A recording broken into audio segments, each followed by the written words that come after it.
Imagine que você está de pé na beira de um penhasco, mas não qualquer penhasco.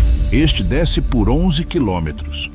A escuridão que se estende abaixo de você não é simplesmente ausência de luz.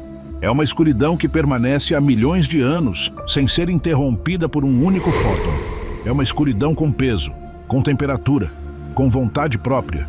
E agora imagine que algo vive lá embaixo. Não algo pequeno, não algo inofensivo. Algo que teve centenas de milhões de anos para se adaptar a condições que esmagariam o seu corpo em uma fração de segundo.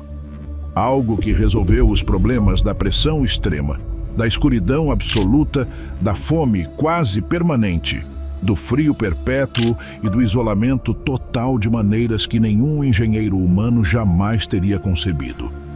Algo que, quando os primeiros seres humanos o viram através das pequenas janelas de um submersível, pensaram estar olhando para criaturas de outro planeta. Existe um lugar no fundo do Oceano Pacífico onde a crosta terrestre se dobra sobre si mesma como uma folha de papel empurrada pelos dois lados.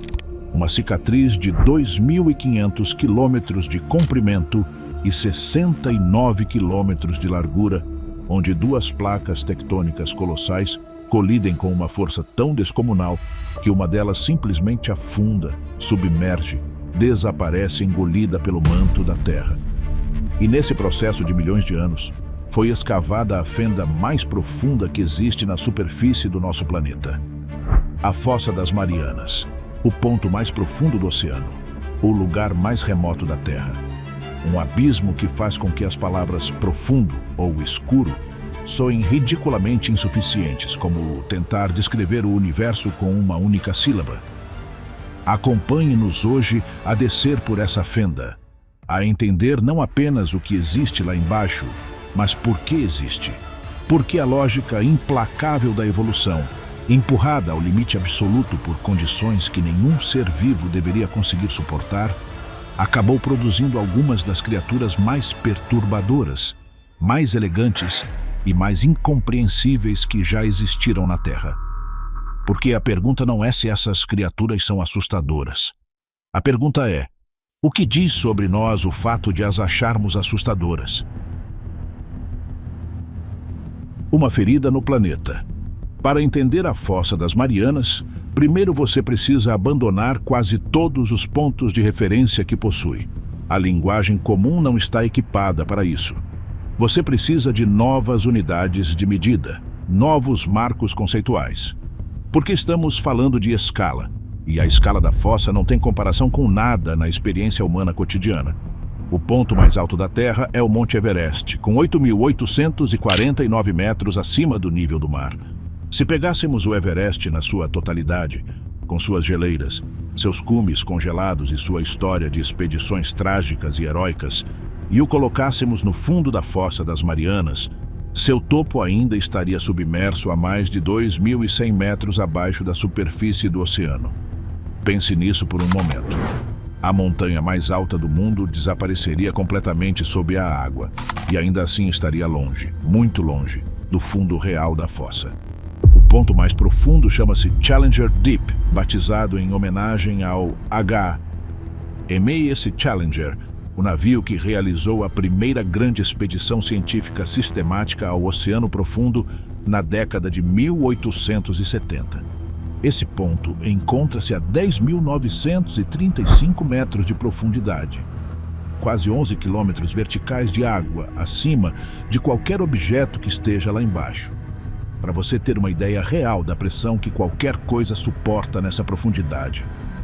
Ela é de aproximadamente 1.100 atmosferas, ou seja, cerca de 1.100 quilos por centímetro quadrado de superfície.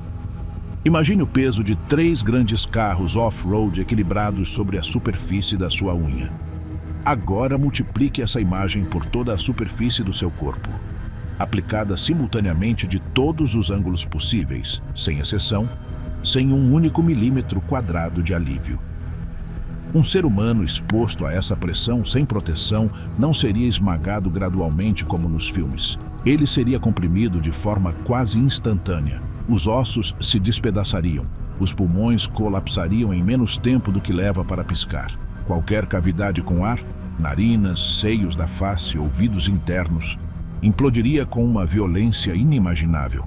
O corpo inteiro se transformaria em algo que você já não reconheceria como humano em questão de 1 ou 2 segundos. E ainda assim, ao longo desses 11 quilômetros de água escura e esmagadora, a vida não apenas existe, ela prospera.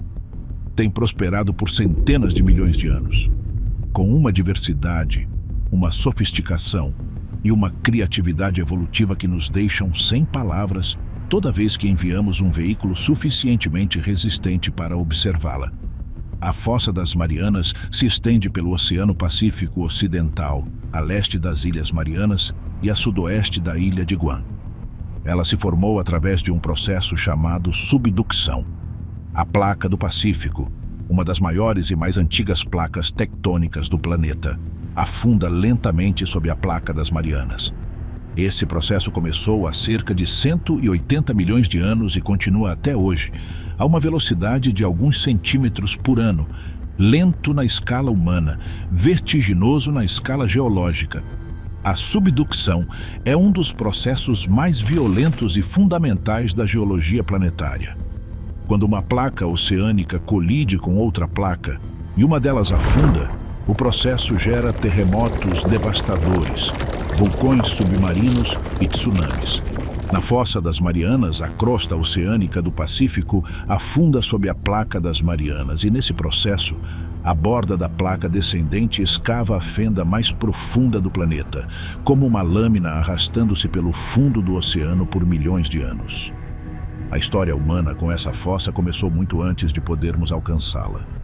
Já no século XVI, o cartógrafo sueco Olaus Magnus, um sacerdote católico nascido em Linköping, em 1490, publicou sua famosa Carta Marina, um mapa extraordinariamente detalhado dos mares do norte, que incluía representações de monstros marinhos de aparência aterrorizante. Magnus não os inventou por capricho. Ele reuniu durante décadas os relatos de marinheiros, pescadores e habitantes das costas, filtrando-os através dos textos clássicos de Aristóteles e Plínio, o Velho. O que suas fontes descreviam, com toda a sinceridade da sua ignorância, eram animais reais, provavelmente baleias, tubarões e lulas gigantes, ampliados pelo medo e pela transmissão oral até adquirirem proporções mitológicas. Mas Magnus tinha razão em algo fundamental. O oceano estava cheio de criaturas que desafiavam a compreensão humana. Ele apenas se enganou nos detalhes. Durante o século XIX, à medida que a ciência começou a substituir a mitologia como estrutura explicativa do mundo natural, o oceano profundo continuava tão misterioso quanto nos tempos de Magnus. Em 1843, o respeitado naturalista escocês Edward Forbes propôs sua famosa hipótese azoica. Abaixo de certa profundidade, o oceano era completamente estéril. Sem luz, sem oxigênio suficiente, com pressão esmagadora e temperaturas próximas ao congelamento da água, nada poderia viver ali. Forbes não tinha dados suficientes para provar sua teoria. Ele simplesmente extrapolou a partir de algumas poucas dragagens infrutíferas no Mediterrâneo, numa área que acabou sendo um deserto biológico mesmo para os padrões do oceano, e assumiu que o padrão se repetia no mundo inteiro. A hipótese azoica foi derrubada definitivamente pela expedição do HMS Challenger, a primeira grande viagem científica ao oceano profundo da história. O Challenger era um antigo navio de guerra britânico de 69 metros de comprimento, equipado com laboratórios científicos, instrumentos de sondagem e termômetros de alta precisão, com uma tripulação de 243 pessoas, sob o comando do naturalista escocês Charles Wyville Thomson. Entre 1872 e 1876, o navio percorreu quase 70 mil milhas náuticas pelos oceanos do mundo, arrastando redes e dragas até profundidades nunca antes alcançadas. O que essas redes trouxeram à superfície destruiu para sempre a hipótese azoica. vermes bioluminescentes, esponjas de vidro de uma delicadeza quase sobrenatural, ouriços do mar de cores impossíveis, crustáceos com apêndices que pareciam desenhados por um artista surrealista, peixes com olhos descomunais e dentes como agulhas. Nas palavras de Thompson, a escuridão total não era um deserto. Era um mundo encantado de criaturas esquisitas, perfeitas em sua adaptação, invisíveis para qualquer um que não tivesse se dado ao trabalho de descer para procurá-las.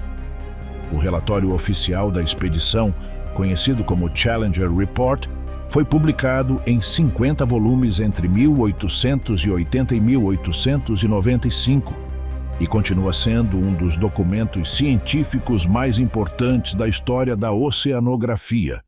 Ele identificou cerca de 5.000 novas espécies, estabeleceu as bases da oceanografia moderna como disciplina científica e plantou na mente humana uma pergunta que ainda ecoa hoje. Se o oceano profundo pode abrigar tanta vida, o que mais existe lá embaixo que ainda não sabemos? A primeira vez que alguém desceu. Durante décadas após o Challenger, medir a profundidade do oceano continuou sendo uma arte imprecisa. Cordas com pesos podiam se torcer, se enroscar, ser arrastadas por correntes submarinas. Só na segunda metade do século XX, com o desenvolvimento de equipamentos de sonar avançados, foi possível obter medições realmente precisas do Challenger Deep. E se medir a profundidade já era difícil, chegar até lá era um desafio completamente diferente. Em 23 de janeiro de 1960, 2 homens entraram em um recipiente esférico de aço e começaram a descer em direção ao ponto mais profundo do oceano conhecido. O veículo chamava-se Trieste. Era um batiscafo, literalmente barco profundo, projetado originalmente pelo físico suíço Auguste Piccard, que havia usado o mesmo princípio de design para ascender à estratosfera em um balão de hidrogênio décadas antes. Seus 2 ocupantes eram Jacques Piccard, filho do inventor, e Don Walsh, um tenente da Marinha dos Estados Unidos de 28 anos, originário de Berkeley, Califórnia. Walsh chegou ao programa do Trieste com uma atitude que décadas depois ainda era descrita com a seca brevidade típica de um submarinista treinado. Quando um jornalista lhe perguntou o que o havia motivado a se voluntariar para a missão, respondeu: "Achei que seria interessante. Algo diferente, sabe?" Essa resposta não era falsa modéstia. Era a expressão genuína de um homem que havia passado sua carreira na Marinha de Guerra, fazendo coisas extraordinárias sem considerá-las excepcionais. Ele havia sido oficial de submarinos na Guerra da Coreia, acostumado a navegar durante meses debaixo d'água em condições que a maioria das pessoas consideraria insuportáveis. A claustrofobia não o preocupava. A possibilidade de falha catastrófica também não, porque assim ele havia aprendido a pensar. Se algo falhasse a essas profundidades, não haveria tempo para pensar nisso. O Trieste não era uma máquina elegante. Walsh o descreveu em uma entrevista posterior como essa coleção de pedaços estranhos de metal, que pareciam uma explosão em uma fábrica de caldeiras. Para um homem acostumado a submarinos militares, com toda a sua precisão e uniformidade, o batiscafo era algo desconcertante de se ver. Mas funcionava. E isso era o que importava. O princípio de funcionamento era o de um balão aerostático invertido. Um flutuador de 18 metros de comprimento cheio de 28.000 galões de gasolina, material menos denso que a água do mar, fornecia a flutuabilidade positiva. Desse flutuador pendia como a cesta de um balão uma esfera de aço de 2,16 metros de diâmetro interno, com paredes de 12,7 centímetros de espessura, onde os 2 homens viajariam. Para descer, liberavam gasolina do flutuador e deixavam entrar água do mar mais densa. Para subir, soltavam um lastro de ferro preso ao exterior da esfera por eletroímãs, um sistema de segurança passivo de elegante simplicidade. Se a eletricidade falhasse por qualquer motivo, o lastro caía automaticamente e o batiscafo subia. No dia da descida, o Pacífico Ocidental não colaborou. Ondas de 7 a 8 metros atingiam o navio de apoio. Alguns instrumentos externos do Trieste foram arrancados pelas ondas antes mesmo do início da descida. Pickard chegou a se perguntar em voz alta se não seria uma loucura tentar sob aquelas condições. Mas a janela meteorológica era o que era, e o compromisso geopolítico era importante demais para ser adiado. Porque o pano de fundo de toda essa empreitada era a Guerra Fria. Estados Unidos e União Soviética competiam em todas as frentes possíveis, inclusive no oceano. Às 8h23 da manhã, os dois homens fecharam a escotilha por dentro. A descida durou 4h48. Dentro da esfera, que media apenas 1,5 metros de diâmetro interno, Pickard e Walsh se acomodaram em 2 pequenos bancos.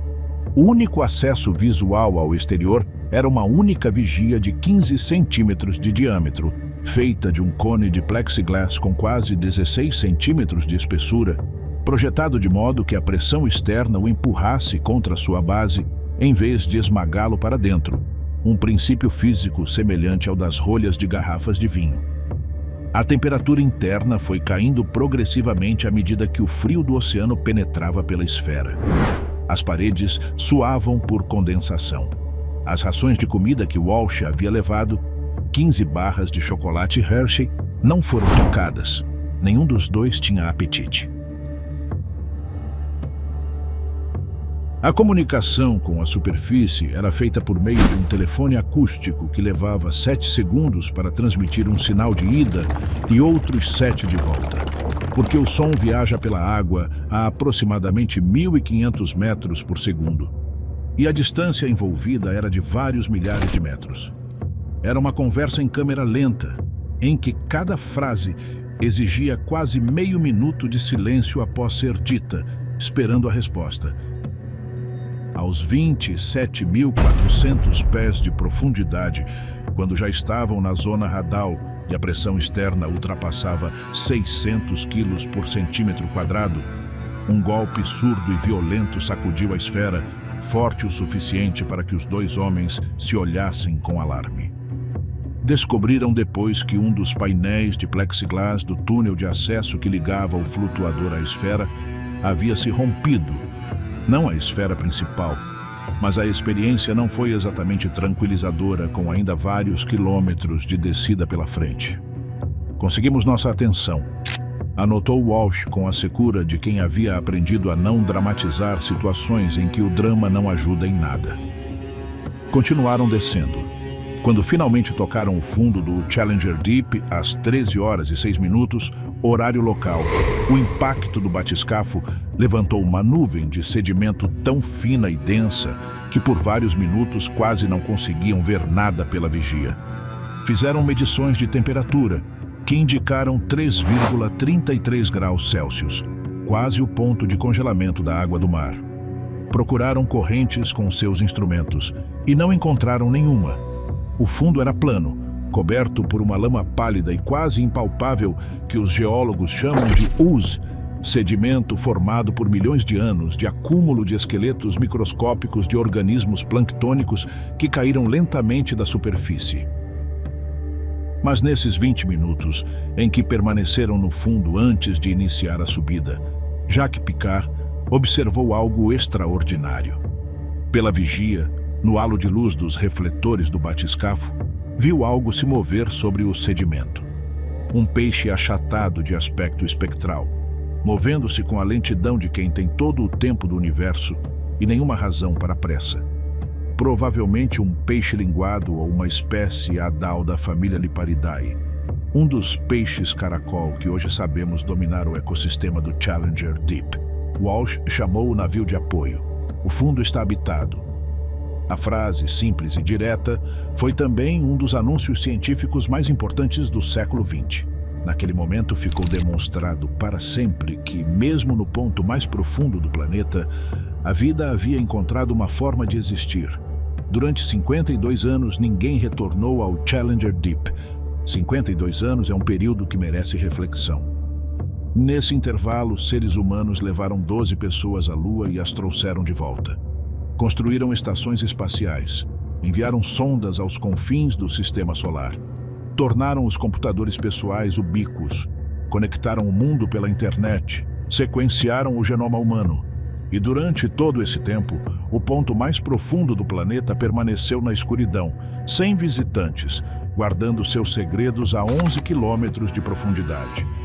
Quando James Cameron desceu ao Challenger Deep em 26 de março de 2012, ele o fez no Deep Sea Challenger, um veículo que não se parecia em nada com o Trieste. Se o Trieste era um balão aerostático invertido, o Deep Sea Challenger era mais parecido com um torpedo vertical. 7,3 metros de comprimento, formato cilíndrico alongado, pintado de um verde neon que Cameron escolheu deliberadamente para que fosse visível na água. A esfera de passageiros, com apenas 109 centímetros de diâmetro interno, era tão pequena que Cameron, com quase 1,90 metro, precisava ficar literalmente encolhido durante toda a descida. Ele passou mais de 2 horas no fundo, filmando com câmeras 3D de alta definição que havia projetado especificamente para suportar a pressão Hadal. O que ele filmou foi, segundo suas próprias palavras, uma paisagem mais alienígena do que qualquer coisa nos meus filmes. Lama pálida, sedimento em movimento lento, quase geológico, e pouca vida visível a partir do submersível. Mas isso não significava ausência de vida. A vida estava ali, apenas invisível a olho nu, a partir de um veículo que se movia acima do fundo e perturbava o sedimento com seus propulsores. A expedição Five Deeps de Victor Vescovo em 2019 mudou isso de forma fundamental. Vescovo não apenas chegou ao Challenger Deep, ele o visitou 5 vezes com o submersível Limiting Factor. E, mais importante, implantou em cada mergulho instrumentos que permaneceram no fundo por horas, silenciosos e imóveis, com armadilhas de isca ativadas, esperando que a vida do fundo se acostumasse à sua presença e se aproximasse normalmente. Alan Jameson, o biólogo marinho escocês da Universidade de Newcastle, que projetou os landers científicos do projeto Five Deeps, passou anos estudando o ecossistema Hadal da superfície, enviando seus instrumentos a profundidades que ele próprio não podia alcançar. Quando finalmente desceu ao Sirena Deep, o segundo ponto mais profundo da Fossa das Marianas, a 35.151 pés, junto com Vescovo, descreveu a experiência como uma revelação que nenhum vídeo ou câmera remota poderia antecipar.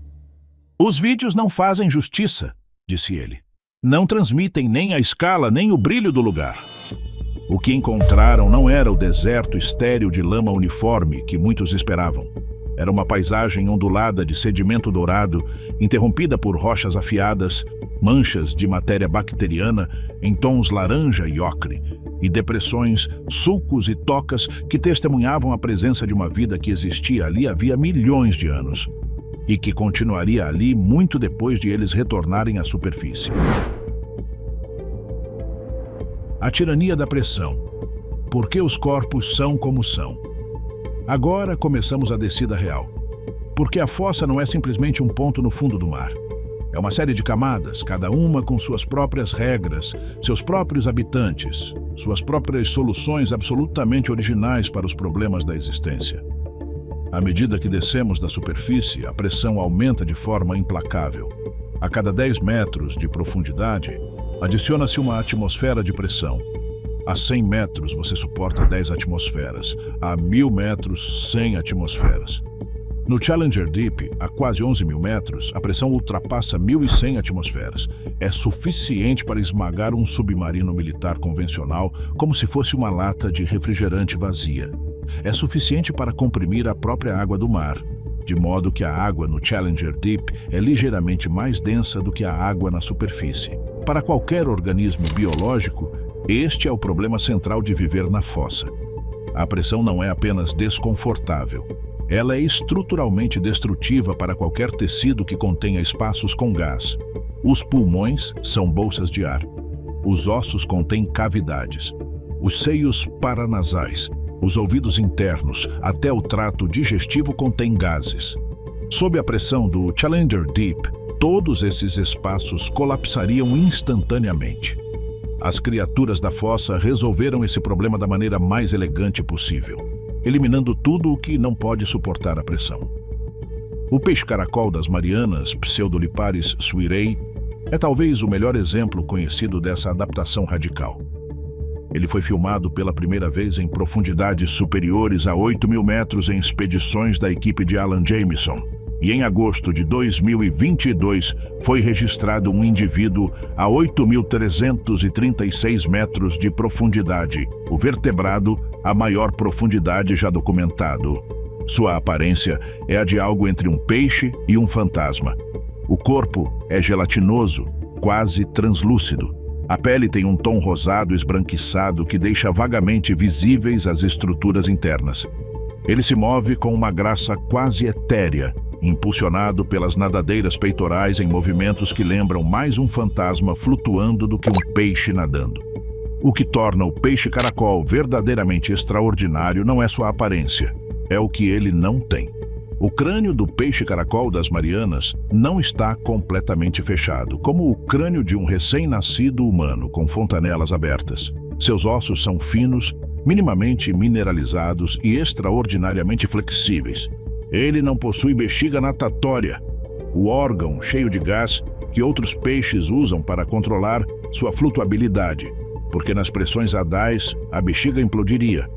Seu corpo é em grande parte água e gordura, materiais que se comprimem muito pouco sob pressão. É, em certo sentido, a solução mais pura possível para o problema de viver sob mais de 1.000 atmosferas. Construir-se com materiais que a pressão não consegue destruir.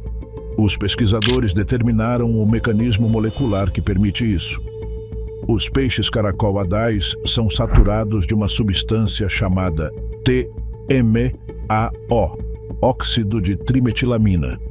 Essa molécula orgânica atua como um andaime molecular, ajudando as proteínas do peixe a manterem sua forma funcional sob pressões extremas. Sem o TMAO, as proteínas se desenrolariam e perderiam sua função.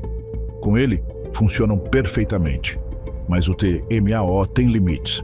Os pesquisadores calcularam que, acima de aproximadamente 8.200 metros, mesmo a concentração máxima que as células podem suportar não é suficiente para compensar a pressão. Isso sugere que existe uma profundidade máxima teórica para peixes vertebrados, entre 8.200 e 8.400 metros, além da qual a biologia dos vertebrados simplesmente não consegue funcionar. O peixe-caracol das Marianas vive exatamente nesse limite. Mas há um custo. Quando os pesquisadores tentam trazê-lo à superfície, quase sempre fracassam de maneira espetacular. O corpo do peixe-caracol, perfeitamente adaptado para suportar pressões superiores a 1.000 atmosferas, simplesmente não consegue lidar com a ausência dessa pressão. À medida que sobe, os tecidos se expandem. As proteínas que funcionam perfeitamente sob pressão extrema perdem sua forma normal à pressão atmosférica. Quando o peixe chega à superfície, o que resta é, segundo descreveu Jameson ao mostrar uma amostra à escritora Susan Casey, a bordo do Pressure Drop, algo que se parece com um preservativo cheio de água, gelatina desestruturada com alguns órgãos reconhecíveis, olhos, fígado, intestinos, uma massa que se desfaz se você tentar segurá-la. Só podemos estudar essas criaturas onde elas vivem, através dos pequenos olhos de bueiro dos submersíveis e das câmeras de veículos operados remotamente. A natureza construiu um sistema de não retire do museu. Suas exposições são permanentes. Há outros habitantes da zona radal que ilustram perfeitamente essa lógica de eliminação da rigidez. Os anfípodes adais são crustáceos que, em águas superficiais, não costumam ultrapassar alguns milímetros, parecidos com pequenos camarões. Na fossa das Marianas, podem atingir o tamanho da palma de uma mão adulta. Em expedições com armadilhas com isca, deixadas horas no fundo, às vezes são recuperados em quantidades que surpreendem os pesquisadores. Milhares de indivíduos atraídos pelo cheiro da carcaça em poucas horas. Seu exoesqueleto é fino, quase transparente. É possível ver os órgãos internos pulsando sob a superfície. Eles se movem com uma lentidão quase onírica, como se todo o universo ao redor estivesse em câmera lenta. Em 2019, pesquisadores da equipe de Jameson publicaram na revista Royal Society Open Science um resultado que abalou o mundo. Encontraram microplásticos no tecido do tubo digestivo de 100% dos anfípodes coletados na Fossa das Marianas. Não em alguns, em todos. Criaturas que vivem a 11 quilômetros de profundidade, que nunca estiveram perto da superfície, carregam dentro de si fragmentos de nossos recipientes de plástico. Mas isso é uma história para depois. Por enquanto, seguimos descendo. A escuridão como força evolutiva. Para entender a profundidade da estranheza dos habitantes da fossa, precisamos falar de algo em que quase nunca pensamos: a escuridão como força evolutiva ativa. Quando dizemos que na Fossa das Marianas não há luz, estamos dizendo algo radicalmente incomum. Em praticamente qualquer outro ecossistema da Terra, mesmo aqueles que parecem completamente escuros, como certas cavernas ou o fundo de um lago turvo, existe alguma variação luminosa. Ciclos de dia e noite que se filtram de alguma forma. Variações sazonais. Algum brilho ocasional. No fundo da fossa, a 11 quilômetros de profundidade, não houve um único fóton de luz solar em centenas de milhões de anos. A escuridão é perfeitamente consistente, perfeitamente permanente, perfeitamente total. A escuridão absoluta começa, de fato, muito antes da fossa. A 200 metros de profundidade, a luz solar já diminuiu o suficiente para que a fotossíntese seja impossível. Essa é a fronteira inferior da zona eufótica, a zona iluminada, que constitui apenas 5% do volume total do oceano e que, ainda assim, é a única parte do oceano que a maioria dos seres humanos conhece e imagina quando pensa no mar. Abaixo dela começa a zona mesopelágica, ou zona do crepúsculo, que se estende até os 1000 metros. Aqui a luz solar chega em lampejos tênues e azulados, apenas o suficiente para criar sombras. Muitos organismos realizam migrações verticais diárias, sobem à superfície à noite para se alimentar do fitoplâncton e retornam às profundezas durante o dia para evitar predadores. É uma das maiores migrações de biomassa do planeta, ocorrendo em silêncio e escuridão a cada 24 horas, completamente invisível de qualquer praia. Na zona do crepúsculo também estão os peixes mais numerosos da Terra, embora quase ninguém saiba disso.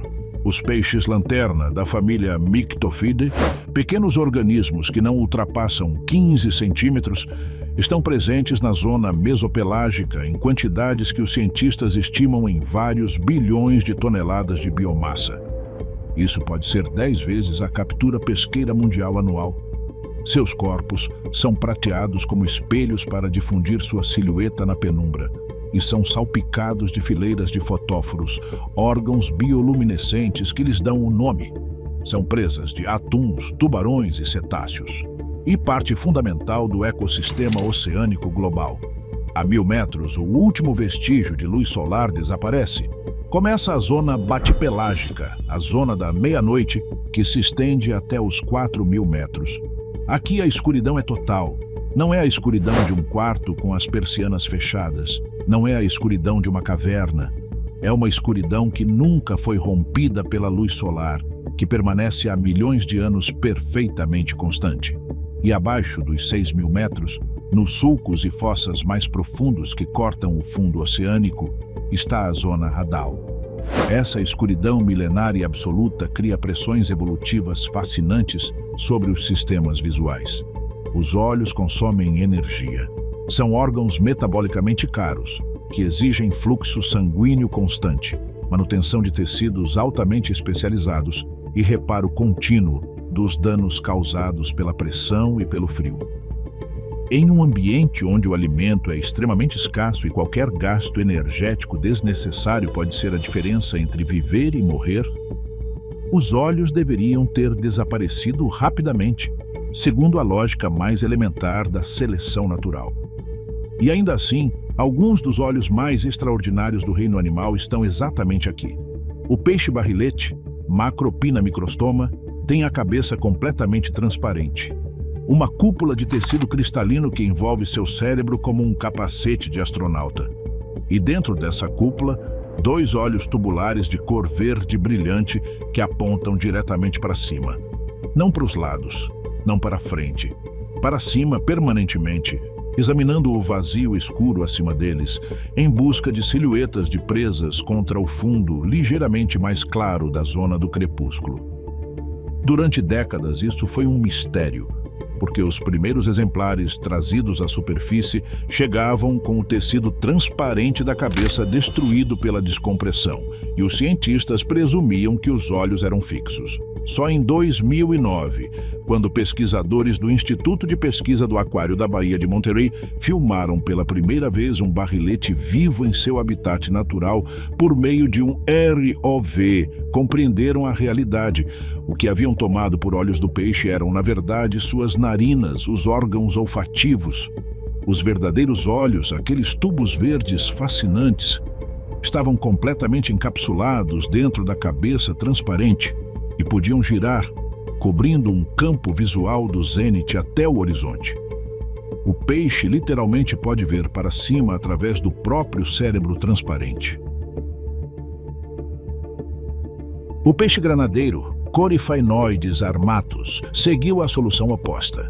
Seus olhos são enormes em relação ao resto do corpo, sobressaindo como esferas de um cinza quase prateado em uma cabeça já grande por si só. São olhos projetados para capturar até o último fóton errante que consiga alcançar essa profundidade. Eles contêm concentrações extraordinariamente altas de rodopsina, a proteína fotossensível que permite enxergar com pouca luz, dezenas de vezes superiores às encontradas em olhos humanos. Na escuridão quase total, até a menor bioluminescência de outro organismo, um sinal de poucos fótons, é uma informação de vida ou morte. O granadeiro é tão abundante nas zonas batipelágica e abissal que os oceanógrafos do Challenger o chamavam simplesmente em seus diários de The Most Common Fish, o peixe mais comum do abismo. Existe ainda uma categoria de adaptação visual que vai na direção completamente oposta. Os organismos que desenvolveram invisibilidade absoluta. Alguns seres das profundezas possuem pele ultranegra, quase sem equivalente no reino animal. Suas células cutâneas são carregadas de melanossomos organizados, de forma a absorver até 99,5% de qualquer luz que as atinja. Para um observador em um submersível com holofotes potentes, esses peixes aparecem como silhuetas negras sólidas, mesmo sob luz direta. Sua pele não reflete nada. A escritora Susan Casey, durante sua imersão a 1000 metros nas Bahamas, descreveu ver um desses peixes como ver uma sombra sem fonte de luz, algo que existe pelo que não está, mais do que pelo que está. A bióloga marinha Karen Osborne, do Instituto Smithsonian, publicou em 2020 um estudo em Current Biology explicando a nanoestrutura de melanossomos que produz esse efeito e apontando que imitar esse nível de absorção de luz poderia ter aplicações em óptica e tecnologia de camuflagem militar. A seleção natural, na escuridão, não favoreceu os mais brilhantes. Favoreceu os mais capazes de controlar a luz, seja produzindo a própria, seja tornando-se completamente impermeáveis à dos outros. A luz que nasce da escuridão, bioluminescência. Aproximadamente 90% dos organismos que vivem no oceano profundo, abaixo da zona eufótica, são capazes de produzir sua própria luz por meio de reações químicas em seus corpos. A molécula luciferina reage com o oxigênio sob a ação da enzima luciferase, produzindo um lampejo de luz fria, sem calor, em cores que vão do azul turquesa ao verde, ao amarelo e, em casos excepcionais, ao vermelho. Esta estatística de 90% merece um momento de reflexão. Não é um acidente nem uma raridade. A bioluminescência é a norma no oceano profundo, não a exceção. A vida na escuridão total convergiu evolutivamente para a produção de luz própria como estratégia central de sobrevivência, de maneiras tão variadas que os cientistas ainda estão catalogando seus usos e mecanismos. Na escuridão absoluta da fossa, essa luz não é decorativa, não é um acidente evolutivo, é uma linguagem complexa, é uma ferramenta multifuncional e é, em muitos casos, o mecanismo central em torno do qual se organiza toda a estratégia de sobrevivência de um organismo. O peixe-lanterna, ou peixe-pescador das profundezas, Melanocetus johnsoni, é talvez o exemplo mais famoso e o mais perturbador. A fêmea tem na testa uma estrutura que lembra uma vara de pescar de origem biológica, um ilício. Um apêndice de tecido que surge da testa e termina em um esca, uma pequena bolsa de tecido cheia de bactérias bioluminescentes. Esse pequeno ponto de luz, movendo-se suavemente na escuridão total, é irresistível para outros organismos. Peixes pequenos, lulas, crustáceos se aproximam, atraídos pelo que parece ser o único ponto de luz em um universo de trevas, pensando que encontraram uma presa, ou talvez segurança. E então a boca se abre. A mandíbula do peixe-pescador pode abrir-se em um ângulo próximo de 180 graus. Não porque seja especialmente musculosa, mas porque seus ossos são extremamente flexíveis. As fileiras de dentes são agulhas curvadas para dentro, projetadas para que qualquer coisa que entre não possa sair, como os anzóis de uma armadilha de pesca. O estômago é tão extensível que pode conter presas maiores que o próprio peixe. Isso é crucial em um ambiente onde a comida pode não aparecer durante semanas ou meses. Mas a história do peixe-pescador não termina com a caça, porque a reprodução na escuridão total da fossa apresenta um problema existencial ainda mais aterrador do que a fome. E a solução que evoluiu é tão perturbadora que parece saída do pior pesadelo de um biólogo. O macho do peixe-pescador é minúsculo em comparação com a fêmea. 1/10 do seu tamanho, às vezes menos. E quando um macho nasce e cresce na imensidão escura da fossa, sua única e verdadeira missão é uma só: encontrar uma fêmea. Em um oceano que pode ter centenas de quilômetros de água escura sem um único indivíduo da mesma espécie, as probabilidades desse encontro são astronomicamente baixas. A evolução resolveu esse problema de uma maneira que, vista da nossa perspectiva, parece um horror gótico, mas que do ponto de vista da eficiência reprodutiva é perfeitamente elegante. O macho, quando encontra uma fêmea, a morde, não em um ato de agressão, não buscando alimento. Ele a morde com propósito, em uma parte específica do seu corpo, e começa a secretar enzimas que dissolvem o tecido cutâneo no ponto de contato, tanto o dele quanto o dela. Lentamente, os dois sistemas circulatórios se conectam através desse ponto de fusão. Os vasos sanguíneos de ambos os indivíduos se anastomosam, se unem, formando uma rede compartilhada. A partir desse momento, o macho começa a se transformar. Seus olhos, desnecessários agora que já tem acesso permanente ao sistema sensorial da fêmea, atrofiam e desaparecem. Seus órgãos internos, o coração, o fígado, o cérebro, reduzem-se progressivamente. O que resta, meses após a fusão inicial, já não é um organismo independente. É uma bolsa de esperma viva, integrada ao corpo da fêmea, alimentada por sua circulação sanguínea, existindo apenas para fertilizar seus ovos quando chegar o momento adequado. Algumas fêmeas de peixe-pescador foram encontradas com 5, 6 ou até mais machos fundidos em diferentes partes do corpo, pendurados nelas como ornamentos grotescos. Parasitas que ela mesma criou, que ao mesmo tempo fazem parte dela e são completamente dependentes de sua sobrevivência. Não é a descrição de um horror. É a solução mais eficiente possível para o problema de encontrar um parceiro em um oceano de trevas que cobre milhares de quilômetros quadrados. A corrida armamentista da luz no oceano profundo tem outras manifestações igualmente fascinantes. A água-viva fantasma, Stygiomedusa gigantea, um dos maiores organismos do oceano profundo, arrasta tentáculos luminosos de mais de 10 metros de comprimento. Na escuridão total, é uma visão que poderia paralisar de medo qualquer ser que se deparasse com ela sem esperar. Um fantasma feito de luz e veneno que se desloca silenciosamente pelo abismo.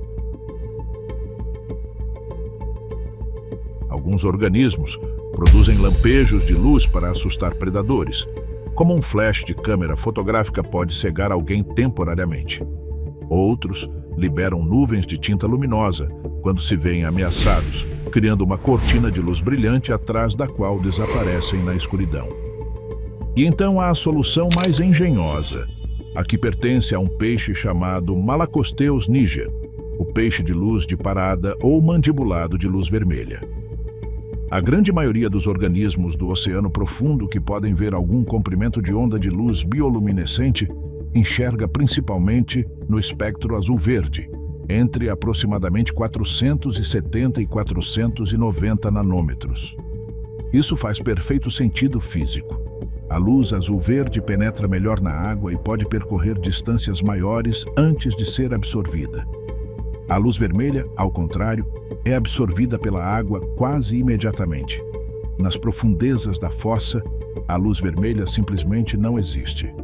Os organismos que vivem aqui não só não a produzem, como em geral não possuem os fotorreceptores necessários para detectá-la. A luz vermelha é, para a fauna do oceano profundo, tão irrelevante quanto os raios gama seriam para nós. O peixe de luz de parada possui um órgão subocular especial que emite bioluminescência no espectro do vermelho e possui fotorreceptores especializados nos olhos que podem detectar esse mesmo comprimento de onda. O resultado é que esse peixe tem literalmente uma lanterna de comprimento de onda privado. Pode iluminar seu ambiente e inspecionar o que está ao seu redor, enquanto todos os outros organismos do abismo são completamente cegos a essa luz. É o equivalente biológico de um espião com uma frequência de rádio que ninguém mais pode sintonizar. O problema da fome, vida na economia da escassez. A escassez de alimento na Fossa das Marianas é talvez tão determinante quanto a pressão ou a escuridão para entender por que suas criaturas têm a aparência que têm e os comportamentos que exibem. Pense em como funciona a cadeia alimentar no oceano superficial. A luz solar impulsiona a fotossíntese do fitoplâncton. O fitoplâncton alimenta o zooplâncton. O zooplâncton alimenta peixes pequenos. Os peixes pequenos alimentam peixes maiores, e assim sucessivamente, em um ciclo contínuo de produção de energia constantemente renovada pelo Sol. É um sistema que produz em abundância porque tem uma fonte de energia ilimitada, a luz do astro-rei. No oceano superficial há competição feroz por recursos, sim, mas há o suficiente para todos os que forem suficientemente rápidos, inteligentes ou bem adaptados. A 11 quilômetros de profundidade, não há luz solar, não há fotossíntese. A única comida que chega ao fundo da fossa é o que cai de cima. Os oceanógrafos chamam esse fenômeno de neve marinha, uma expressão que soa quase poética, mas que descreve algo bastante mais sóbrio. Uma chuva constante e extraordinariamente lenta de partículas orgânicas que descem desde a zona iluminada. São fragmentos de organismos mortos, fezes de organismos vivos empacotadas em pelotas que afundam mais rápido do que as partículas soltas, mucilagens secretadas pelo zooplâncton, esqueletos de diatomáceas, fragmentos de cadeias de fitoplâncton. Antes de chegar ao fundo, essas partículas precisam descer 11 quilômetros através de camadas de organismos famintos que as interceptam, digerem o que podem e excretam o restante. O que finalmente chega ao Challenger Deep é uma fração ínfima, química e energeticamente degradada, do que partiu da superfície semanas antes. Os oceanógrafos calculam que na zona radal chegam entre 1 e 10 miligramas de carbono orgânico por metro quadrado por ano. Para comparar, uma floresta tropical recebe milhões de vezes mais energia solar por metro quadrado. A fossa é um dos ambientes mais pobres em energia da Terra, e ainda assim é habitada. A enguia Tragona eurifarinx pelecanoides é a ilustração mais dramática da adaptação a essa escassez. Sua boca pode se abrir em ângulos e tamanhos que desafiam a geometria corporal normal. A mandíbula inferior é completamente flexível, com uma articulação que lhe permite se estender como a bolsa gular de um pelicano e envolver presas significativamente maiores que o próprio peixe. O estômago tem uma capacidade de expansão tão extraordinária que já foram encontrados espécimes com presas de tamanho comparável ao seu próprio interior. Algo literalmente impossível de imaginar em qualquer peixe de águas superficiais. A biologia da enguia tragona revela também algo fascinante sobre gestão energética. O peixe tem um órgão na ponta da cauda que produz bioluminescência, um lampejo rosado que alguns pesquisadores acreditam poder servir como isca de caça. Se isso for confirmado, a enguia tragona seria um dos poucos peixes que caça com uma isca na cauda, em vez de na cabeça, o que sugere que pode atrair suas presas por baixo enquanto permanece oculta na escuridão acima. O peixe-dente de sabre, Anoplogaster cornuta, ilustra a mesma lógica de maximização com uma solução anatômica diferente. Em proporção ao tamanho corporal, possui os maiores dentes de qualquer peixe do oceano. Suas presas inferiores, quando o peixe fecha a boca, encaixam-se em receptáculos especiais nas laterais do cérebro dentro do crânio. Caso contrário, perfurariam seu próprio palato. Essa solução, que parece monstruosa, é na verdade uma precisão de engenharia. Os dentes atuam como ganchos que retêm presas ativas e em luta até que o sistema digestivo esteja pronto para processá-las. Na economia da fossa, deixar escapar uma presa já capturada não é uma opção. É o equivalente biológico a perder a última refeição da semana. E então está o acontecimento mais extraordinário do ecossistema abissal, a queda de baleia. Quando uma baleia morre no oceano e seu corpo começa a afundar, desencadeia uma das transferências de energia mais extraordinárias do ecossistema oceânico profundo. A carcaça pode pesar entre 10 e 160 toneladas, dependendo da espécie, e durante a descida, que pode durar horas ou até dias, dependendo da profundidade e da densidade do corpo, deixa um rastro de moléculas orgânicas que se difundem com as correntes em todas as direções. O primeiro estágio é o dos necrófagos móveis, tubarões dorminhocos do Pacífico, Somniosus pacificus, primos do tubarão da Groenlândia e com longevidade comparável, chegam de quilômetros de distância, atraídos pelo rastro químico. As feiticeiras do mar, hagfish, os michinos, essas criaturas arcaicas em forma de enguia que secretam enormes quantidades de muco como mecanismo defensivo, enrolam-se dentro da carcaça e literalmente comem por dentro, consumindo os órgãos mais macios e ricos em energia. E em questão de horas, milhares de anfípodes chegam em enxames que parecem impossíveis dada a escassez do ambiente. Alan Jameson descreveu armadilhas com um simples pedaço de atum como isca, que em poucas horas se enchiam de milhares de exemplares vindos de quilômetros de distância na escuridão total, navegando pelo rastro químico com uma precisão que ainda não compreendemos totalmente. O segundo estágio, semanas depois, é o dos necrófagos do osso. Os poliquetas, pepinos do mar e diversas espécies de crustáceos raspam o que resta depois que os predadores mais eficientes terminaram. E o terceiro estágio, o mais surpreendente, leva meses para chegar, mas pode se sustentar por décadas. Os vermes Osedax, cujo nome latino significa literalmente devorador de ossos, foram descobertos em 2002 por uma equipe do Instituto de Pesquisa do Aquário da Baía de Monterey enquanto estudavam uma baleia azul morta a 2.893 metros de profundidade no Pacífico. O que encontraram desconcertou a equipe inicialmente. Milhares de pequenos vermes avermelhados emergindo diretamente do osso calcificado, como se o osso fosse terra úmida e eles raízes de uma planta. A análise revelou que esses vermes não têm boca, não têm tubo digestivo, não têm ânus. Secretam ácidos que dissolvem o mineral ósseo e liberam os lipídios e triglicerídeos armazenados em seu interior. E esses compostos são processados por bactérias simbióticas do gênero Oceanospirillales, que vivem dentro dos próprios tecidos dos vermes, em uma estrutura especializada chamada trofossomo. A relação entre o verme e sua bactéria simbiótica é tão estreita que os vermes Osedax não poderiam sobreviver sem as bactérias, e as bactérias também não existem fora do verme. Os machos de Osedax são microscópicos, centenas de vezes menores que as fêmeas, e vivem dentro dos tubos da fêmea em grupos de até 100 indivíduos. São, em certo sentido, o equivalente nos vermes à estratégia reprodutiva do peixe pescador, embora muito menos dramático na aparência. Simplesmente são tão pequenos que são funcionalmente irrelevantes, exceto como produtores de esperma. Uma única queda de baleia azul pode sustentar um ecossistema completo por 40, 50 até 70 anos. Nesse tempo, sucedem-se ondas de colonizadores, cada uma aproveitando os recursos deixados pela anterior. Já foram documentadas mais de 400 espécies diferentes, dependentes de uma única carcaça ao longo de seu ciclo de decomposição.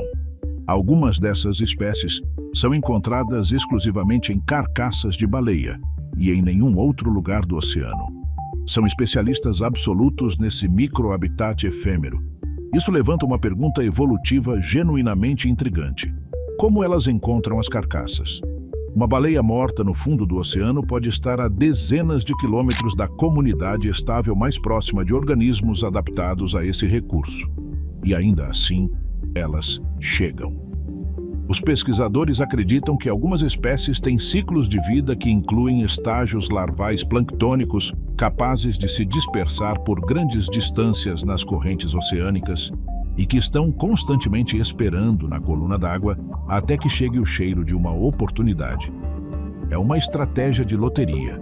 A maioria das larvas nunca encontrará uma carcaça, mas as que encontram têm acesso a um recurso extraordinariamente rico e duradouro. O tempo distorcido, gigantismo e longevidade abissal.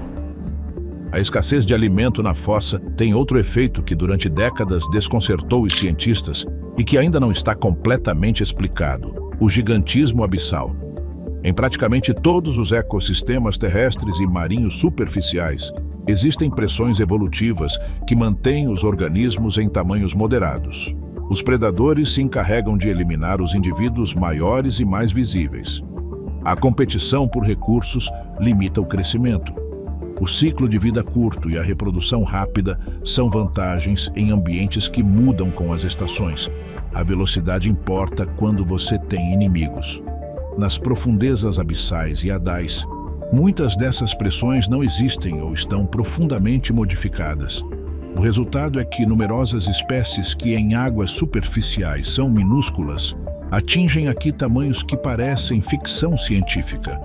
O isópode gigante, Bathynomus giganteus, é o exemplo mais visualmente impactante. Seus parentes em águas superficiais são as tatuzinhas de jardim, pequenos crustáceos de poucos milímetros que você encontra sob pedras úmidas em qualquer jardim do mundo. Nas profundezas abissais do Pacífico, Atlântico e Índico, o isópode gigante pode atingir 76 centímetros de comprimento e pesar até 1,7 kg. Sua anatomia é essencialmente idêntica à de seu parente terrestre, apenas ampliada ao absurdo. O mesmo casco articulado em segmentos que lhe permite se enrolar em uma bola perfeita quando se sente ameaçado, os mesmos 7 pares de patas dobradas, os mesmos olhos compostos que no isópode gigante são enormes e facetados como os de um inseto de proporções monstruosas. Os marinheiros medievais que ocasionalmente encontravam exemplares mortos flutuando na superfície do Atlântico não poderiam saber que tinham diante de si um crustáceo perfeitamente comum, apenas escalado a proporções incomuns. Provavelmente os catalogaram como algum tipo de monstro marinho, e em termos de escala, não estavam totalmente errados. Os cientistas do século XIX também os consideravam perturbadores. O primeiro espécime conhecido de Bathynomus giganteus foi coletado pelo naturalista francês Alphonse Milne Edwards em 1879 no Golfo do México, em uma profundidade pequena comparada ao seu alcance habitual. Quando Milne Edwards publicou sua descrição do animal, o escândalo entre seus colegas não foi menor. Como era possível que um piolho do mar daquele tamanho tivesse passado despercebido até então? Várias hipóteses competem para explicar o gigantismo abissal. A hipótese do metabolismo lento sugere que corpos maiores consomem proporcionalmente menos energia por unidade de massa do que corpos menores. Na termodinâmica biológica, organismos grandes são mais eficientes no sentido de que podem sobreviver a períodos de jejum mais longos. Uma vantagem óbvia quando a próxima refeição pode levar meses para aparecer. A hipótese da pressão de predação aponta que, com menos predadores naturais nas profundezas, não existe a seleção que nos ecossistemas superficiais normalmente favorece permanecer pequeno e esquivo, difícil de detectar e capturar. E a hipótese da temperatura, provavelmente a mais robusta, aponta que o frio extremo e constante desacelera todos os processos metabólicos, incluindo o processo de senescência celular que nos organismos superficiais interrompe o crescimento e eventualmente leva à morte. Mas o gigantismo abissal não afeta todas as espécies da mesma forma. Ele tem vencedores e perdedores entre os grupos taxonômicos. Os crustáceos o exibem de forma espetacular.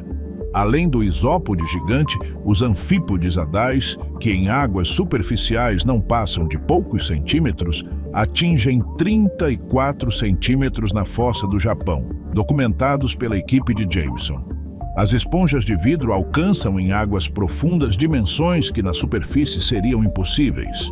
O maior espécime já documentado, encontrado no Mar de Coral em 2016 pelo navio Schmidt Ocean Institute, media 3,5 metros de altura e 4,5 metros de largura, um indivíduo que pode ter mais de 10 mil anos de idade.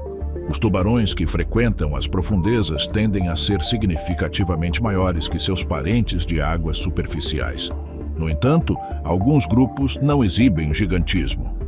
Os peixes adais, como o peixe-caracol, são relativamente pequenos, talvez porque seu nicho ecológico de predação ativa exige agilidade mais do que massa.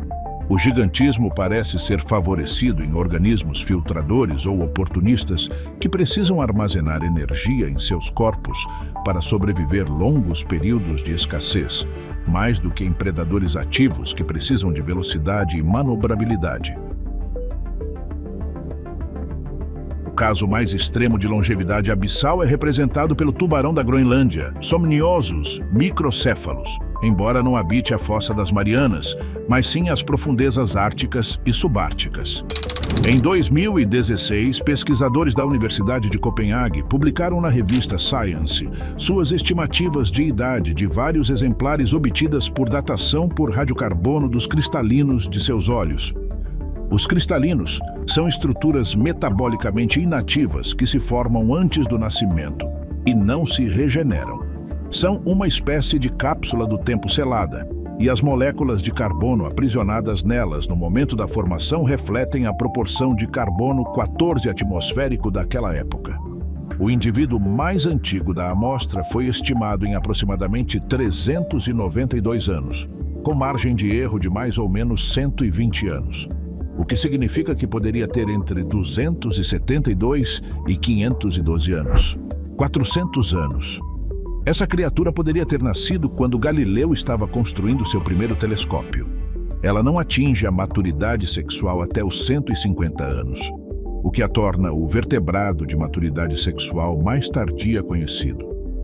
Quando os cientistas começaram a pescar tubarões da Groenlândia no Atlântico Norte décadas atrás, não tinham ideia de que estavam removendo do sistema reprodutivo indivíduos que haviam levado 1,5 séculos para amadurecer.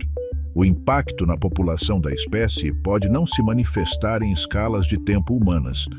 Se você reduz uma população de animais que leva 150 anos para crescer, os efeitos dessa redução não serão visíveis até 150 anos depois. Esse descompasso entre a escala temporal dos organismos abissais e a escala temporal humana é um dos problemas mais sérios para a gestão e proteção desses ecossistemas. Destruímos em uma semana o que levou séculos para se construir. E os efeitos dessa destruição só veremos gerações depois de nós mesmos termos desaparecido. É a dívida ecológica mais difícil de contabilizar. O peixe-caracol da zona Hadal tem, curiosamente, uma longevidade muito mais curta, apenas 6 a 12 anos. Jameson explica isso pela instabilidade geológica das fossas hadais. As zonas de subducção são regiões sismicamente ativas, onde terremotos são frequentes e às vezes catastróficos. Um habitante hadal que construa sua estratégia reprodutiva sobre uma longevidade de séculos em um ambiente que pode mudar radicalmente com o próximo grande terremoto está apostando no cavalo errado. Os peixes caracol evoluíram para se reproduzir rápido, atingir a maturidade cedo e gerar muitos descendentes em pouco tempo. Uma estratégia de sprint em um ambiente que paradoxalmente parece favorecer a lentidão. A natureza nunca é simples. O lula-vampiro e a arte de não precisar de nada. E então está o lula-vampiro, Vampiroteuthis infernalis. Seu nome científico significa literalmente lula-vampiro do inferno. À primeira vista, o nome parece escolhido para maximizar o impacto dramático em algum artigo de divulgação científica. À segunda vista, o submundo é exatamente onde ele vive, e a aparência que tem justifica cada sílaba do nome. O corpo é coberto por um manto negro como carvão, com consistência de uma gelatina firme. Os olhos são enormes, de um azul profundo na escuridão e com reflexos avermelhados quando iluminados, e são, proporcionalmente ao tamanho corporal, os maiores de qualquer animal do mundo. Em um exemplar adulto de 30 centímetros de comprimento, os olhos podem medir 2,5 centímetros de diâmetro, o equivalente proporcional a um ser humano ter olhos do tamanho de bolas de tênis. Sob seus braços, há uma membrana de tecido que, quando os 8 braços estão completamente estendidos, forma uma capa que lhe dá a aparência de um pequeno deus alado de uma mitologia que ainda não inventamos. O lula-vampiro não é exatamente uma lula nem exatamente um polvo. É o único membro vivo da ordem Vampiromorpha, um grupo que se separou dos polvos e das lulas há mais de 300 milhões de anos, antes dos dinossauros aparecerem na Terra. É, nesse sentido, um fóssil vivo, uma criatura que representa um ramo evolutivo que se separou de seus parentes e seguiu seu próprio caminho por 300 milhões de anos. Os cefalópodes mais próximos dele estão extintos há dezenas de milhões de anos. Aqui vem a reviravolta que deixa sem palavras.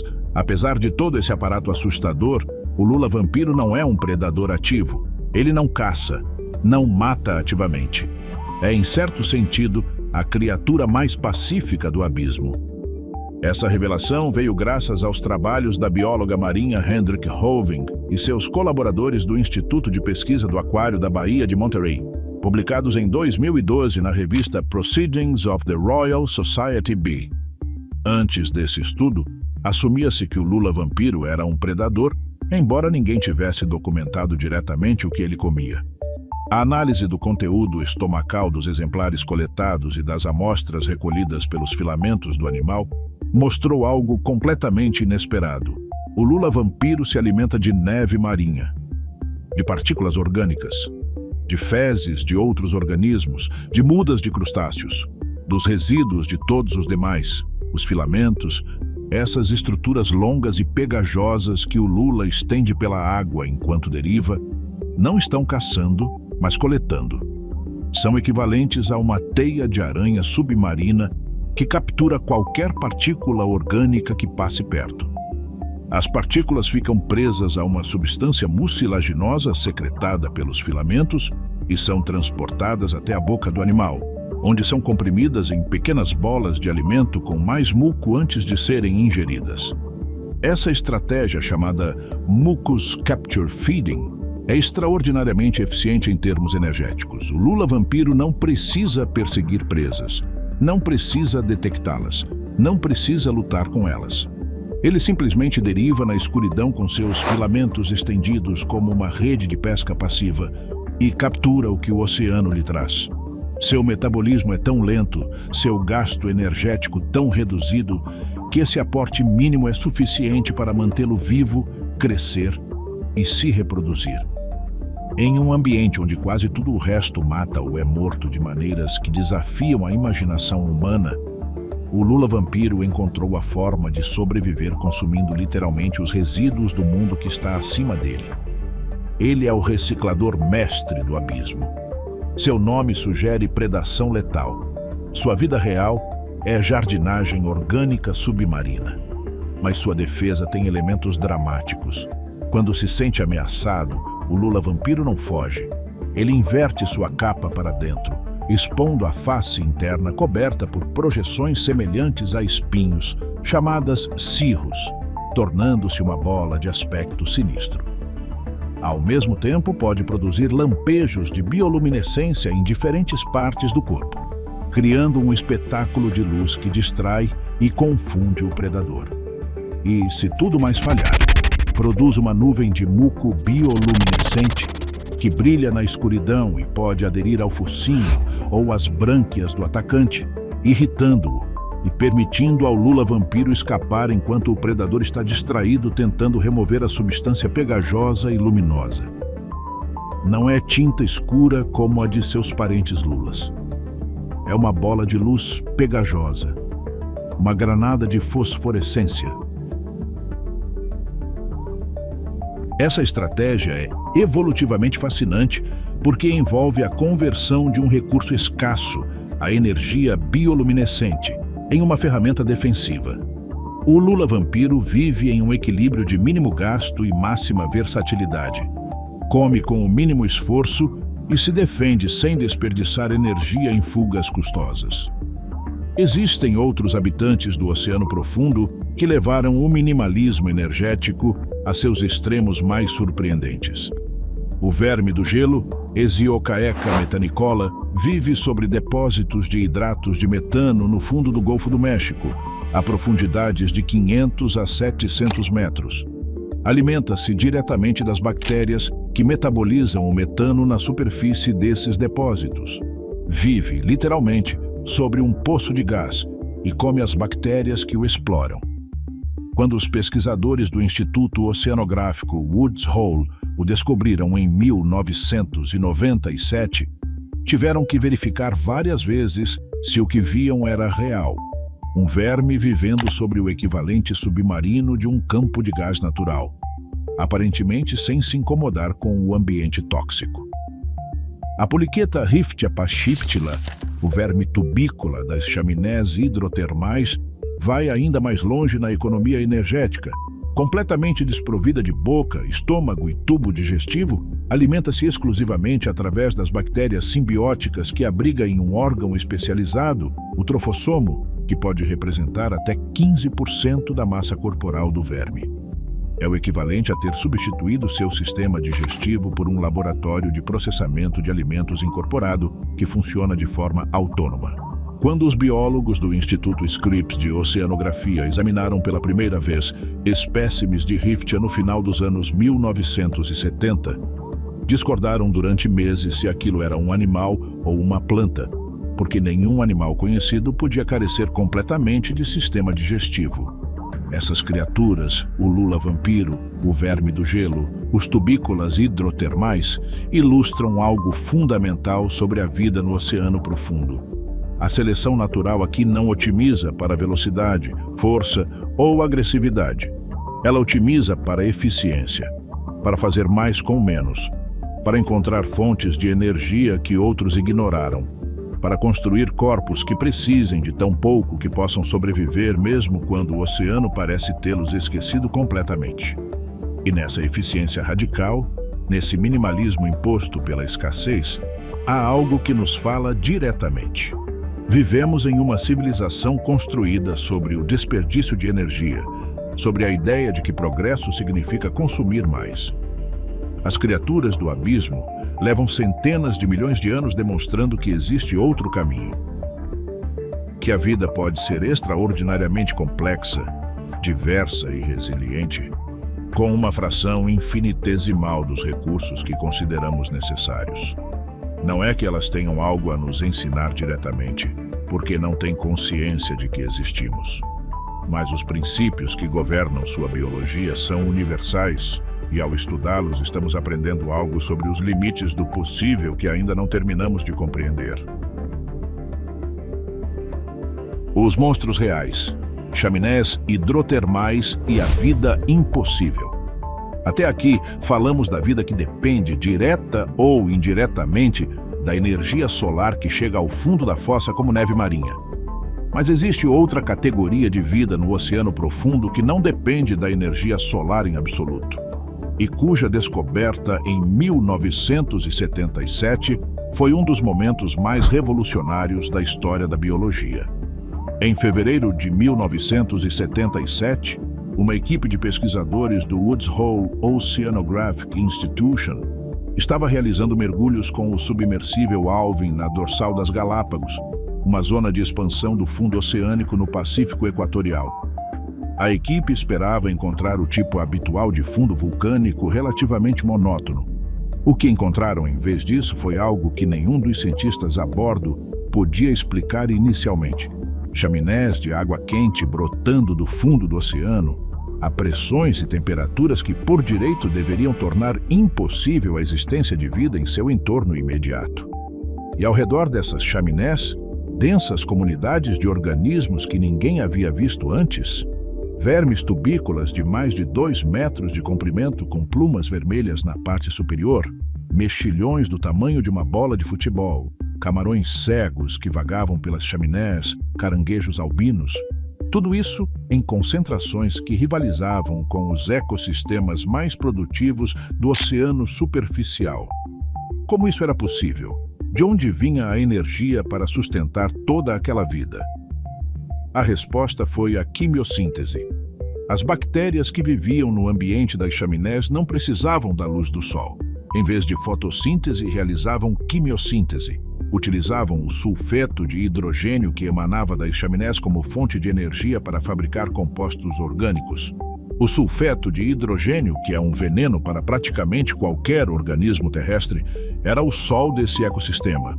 E toda a pirâmide alimentar construída sobre essas bactérias, incluindo os vermes tubícolas, os mexilhões e os camarões, dependia em última instância dessa energia química extraída da geologia da Terra.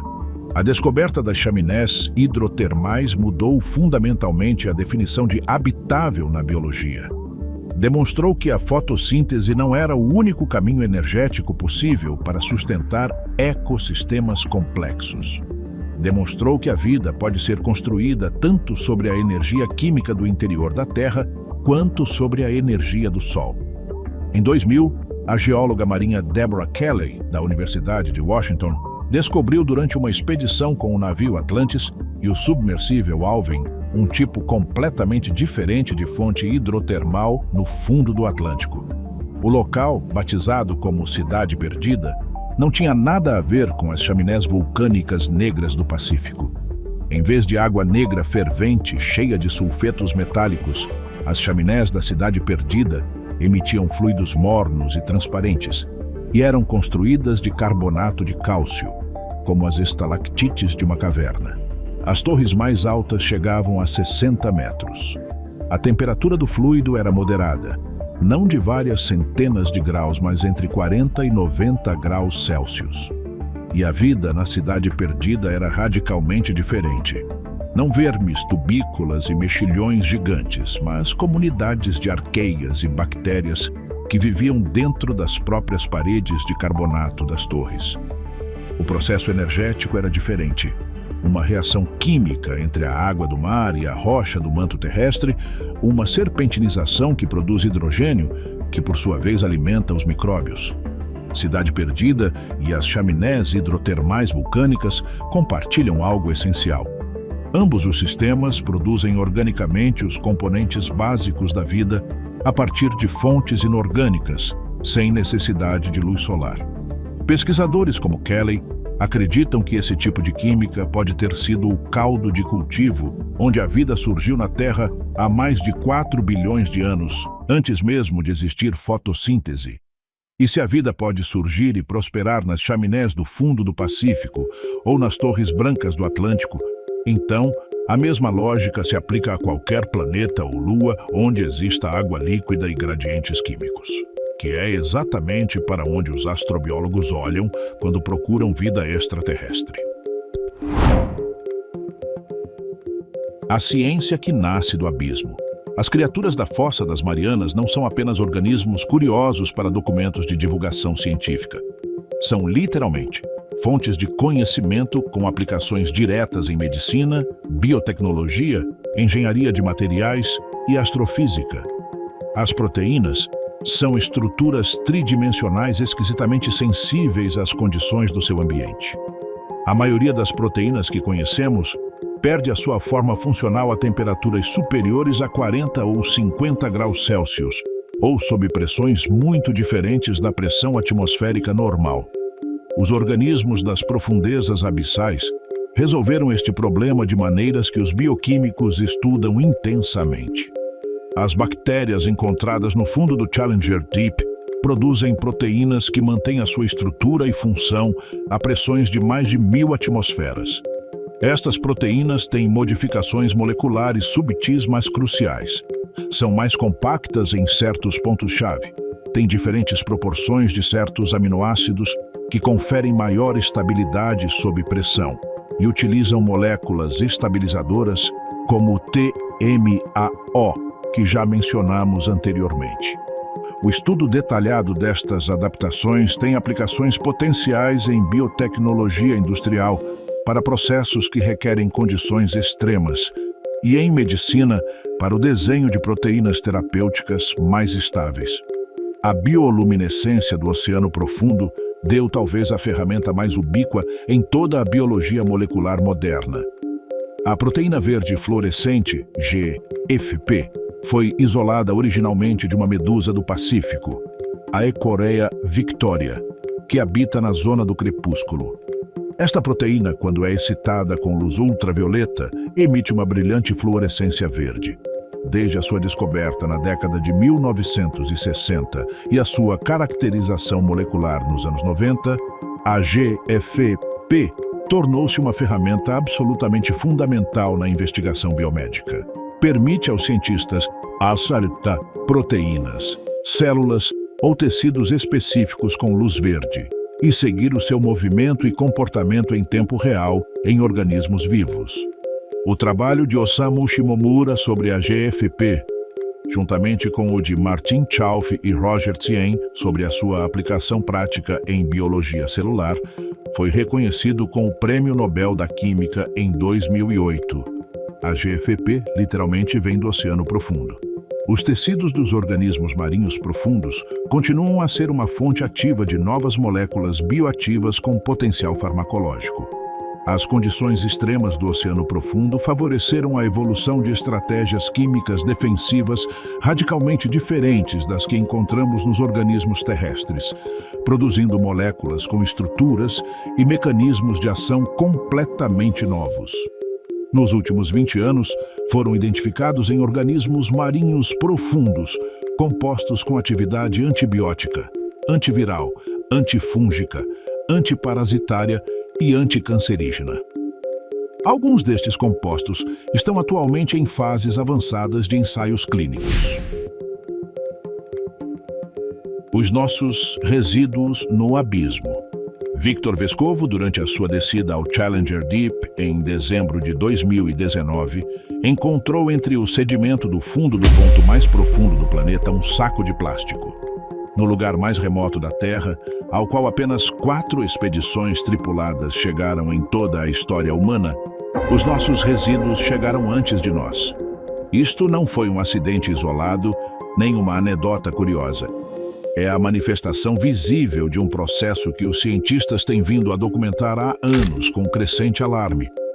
Os microplásticos, fragmentos de plástico com menos de 5 milímetros de tamanho, que resultam da degradação de plásticos maiores, foram encontrados em amostras de água recolhidas em todas as profundidades do oceano, incluindo as mais profundas. Quando a equipa de Jameson analisou os anfípodes adais recolhidos na Fossa das Marianas e noutras fossas do Pacífico, para o estudo de 2019 publicado na Royal Society Open Science, encontrou microplásticos nos tratos digestivos de 100% dos indivíduos analisados. Mas os plásticos são apenas a parte mais visível do problema. O mesmo estudo de 2017, publicado na Nature Ecology e Evolution, que mencionamos anteriormente, encontrou concentrações de contaminantes orgânicos persistentes, PCBs e DDT principalmente, em anfípodes do Challenger Deep, que eram 50 vezes mais elevadas do que as encontradas nos ecossistemas fluviais mais contaminados da China. Estes são compostos que foram proibidos na maioria dos países nas décadas de 1970 e 1980, mas que continuam a circular no ecossistema oceânico, afundando lentamente em direção às profundezas e concentrando-se nos tecidos dos organismos. O sistema de correntes termoalinas que distribui calor por todo o oceano e regula o clima global também distribui os nossos contaminantes.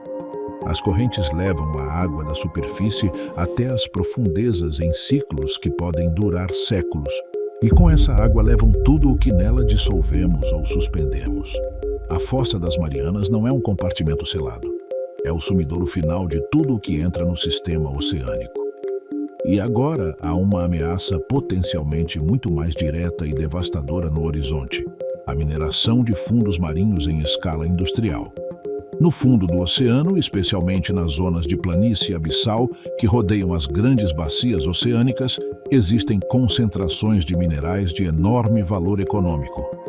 Os nódulos polimetálicos, formados durante milhões de anos pela acumulação lenta de camadas de manganês, ferro, cobalto, níquel e cobre à volta de um núcleo duro, podem cobrir grandes extensões do fundo oceânico em densidades que tornariam rentável a sua extração industrial.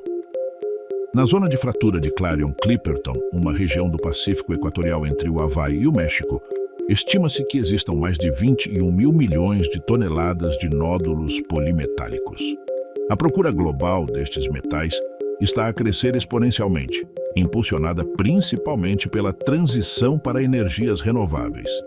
Os painéis solares, as turbinas eólicas e as baterias dos carros elétricos requerem quantidades massivas de cobalto, lítio, níquel e cobre. A Autoridade Internacional dos Fundos Marinhos, um organismo das Nações Unidas, já concedeu mais de 30 contratos de exploração para diversas regiões dos fundos marinhos.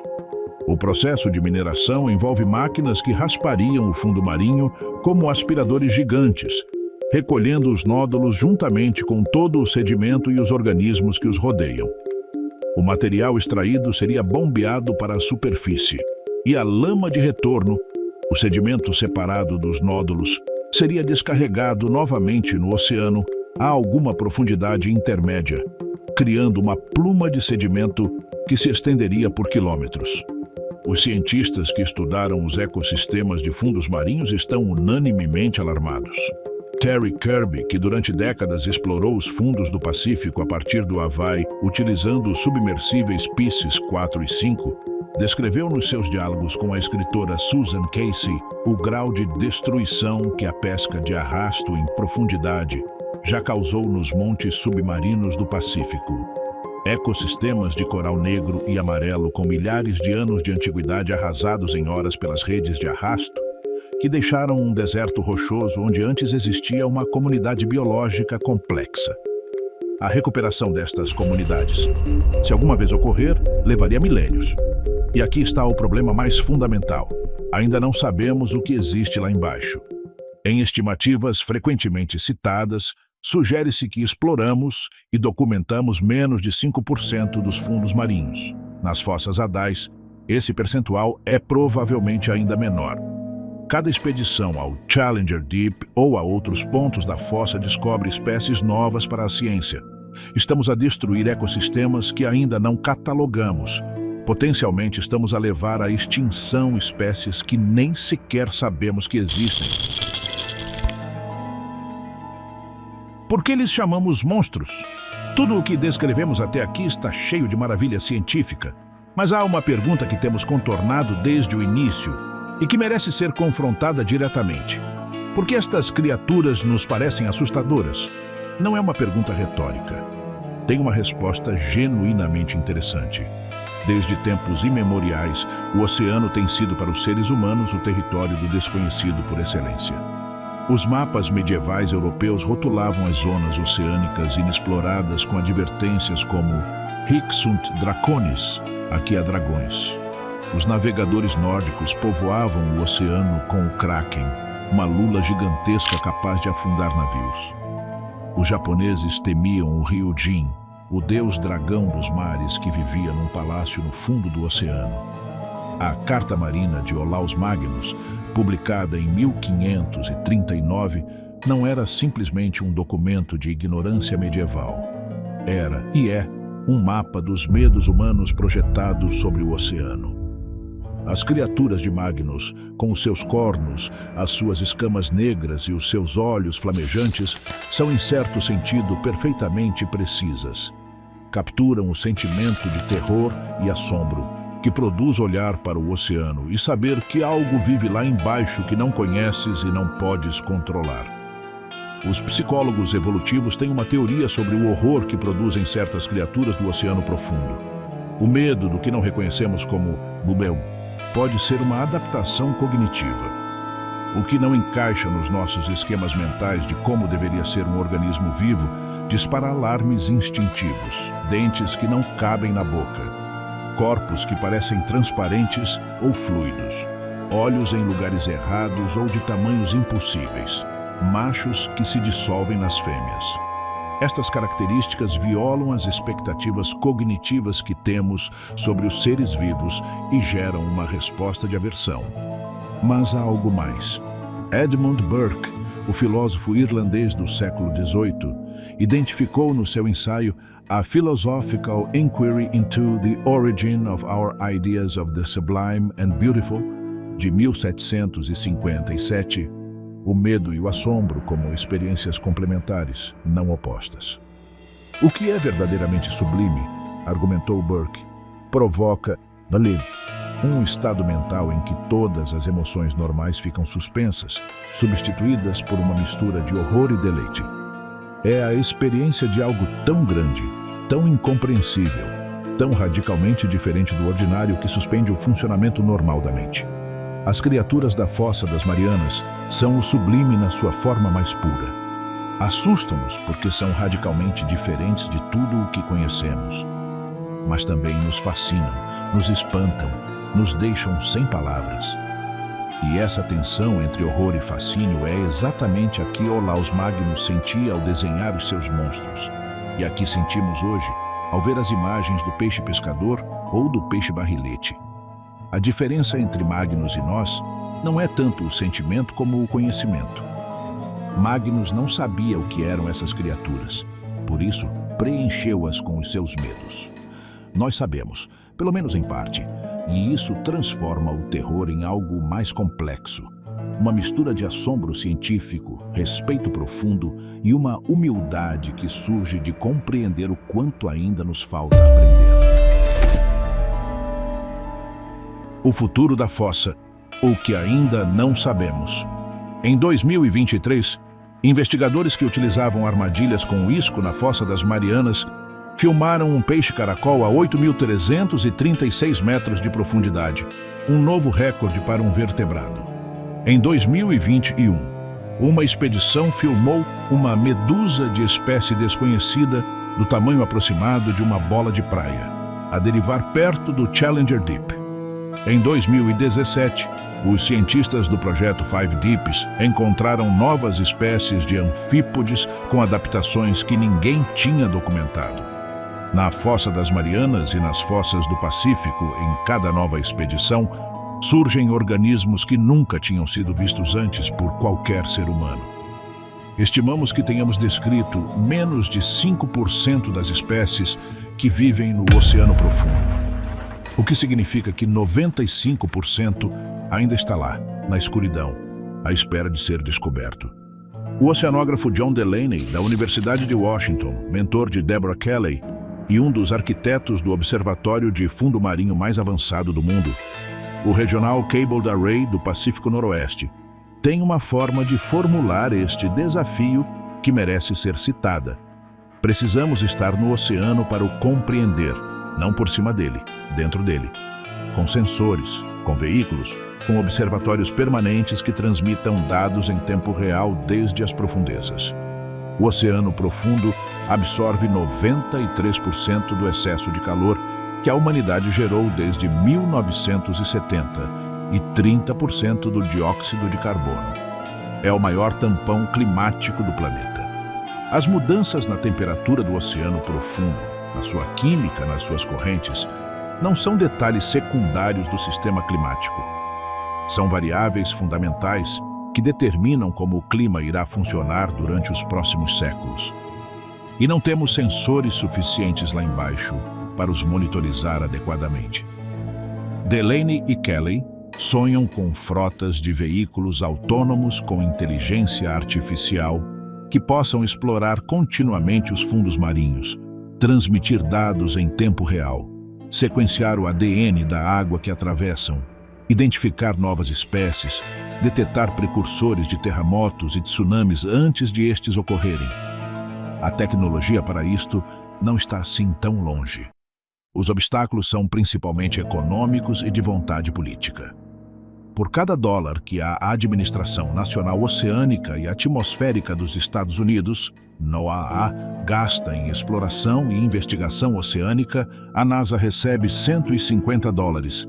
Decidimos, como civilização, que compreender o espaço exterior merece 10 vezes, 100 vezes, 1000 vezes mais investimento do que compreender o oceano que cobre 71% do nosso próprio planeta e que regula o clima que torna possível a nossa existência. Isso vai ter de mudar.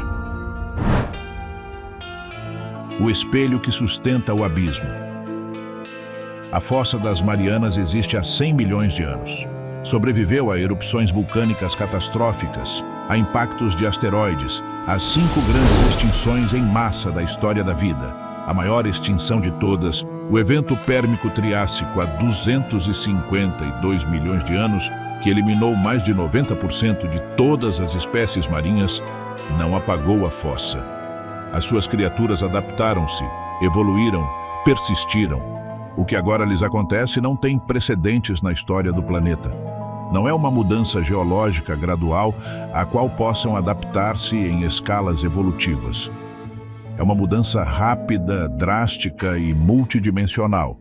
Aquecimento do oceano, acidificação que altera a química fundamental da água, contaminação química por compostos que a vida nunca tinha encontrado antes, potencial destruição física dos habitats pela mineração industrial. E tudo isto ocorre no espaço de décadas, não de milênios. Para criaturas que evoluíram em ambientes que mudam em escalas de milhões de anos, é como se a própria Terra tivesse enlouquecido subitamente. No ano 1700, enquanto a Terra tremia durante o grande terremoto de Cascadia e os tsunamis devastavam as costas do Pacífico Noroeste americano e chegavam até ao Japão medieval, nas profundezas da Fossa das Marianas continuava a acontecer o de sempre, indiferente à catástrofe da superfície. Peixes caracol deslizando sobre o sedimento pálido, anfípodes a varrer partículas de neve marinha, a lula vampiro a estender os seus filamentos na escuridão perfeita. A fossa, inconsciente do caos que se produzia a 11 quilômetros acima, continuando a sua rotina de centenas de milhões de anos. A fossa tem essa escala temporal. Para ela, toda a história humana é um piscar de olhos. E, no entanto, nesse piscar de olhos, conseguimos fazer chegar os nossos plásticos ao ponto mais profundo do planeta. Conseguimos que os tecidos de organismos que nunca viram a superfície contenham pesticidas nossos proibidos há décadas. Estamos a planear devastar ecossistemas que levaram centenas de milhões de anos a formar-se para extrair minerais que poderiam ser obtidos de outras formas. A Fossa das Marianas é um espelho que colocamos no fundo do planeta. E o que esse espelho reflete não são apenas criaturas extraordinárias com adaptações incríveis. Reflete também a nossa relação com o mundo natural, a nossa capacidade de destruir o que não conseguimos ver, de ignorar o que não compreendemos, de subestimar a complexidade do que herdamos. As criaturas da fossa não nos escolheram como vizinhos. Não nos pediram para partilhar o seu planeta. Estão aqui há incomparavelmente mais tempo do que nós. E se nos próximos séculos desaparecerem, não será porque a pressão as esmagou ou a escuridão as cegou. Será porque nós, com toda a nossa inteligência e toda a nossa tecnologia e toda a nossa capacidade de compreender o universo, não fomos capazes de proteger o que estava mesmo debaixo de nós. O que a escuridão nos ensina? Da próxima vez que estiveres na praia ou junto ao mar, pensa nisto. A 11 quilômetros de profundidade, mais ou menos diretamente abaixo de qualquer ponto do Pacífico Ocidental, há um fundo de lama pálida, pelo qual se deslizam criaturas que estão aqui há mais tempo do que os dinossauros. Há um peixe com o crânio aberto e o corpo de gelatina que encontra comida suficiente na neve de resíduos orgânicos para se reproduzir e manter uma população. Há anfípodes que conseguem detectar o cheiro de um peixe morto a quilômetros de distância na escuridão total.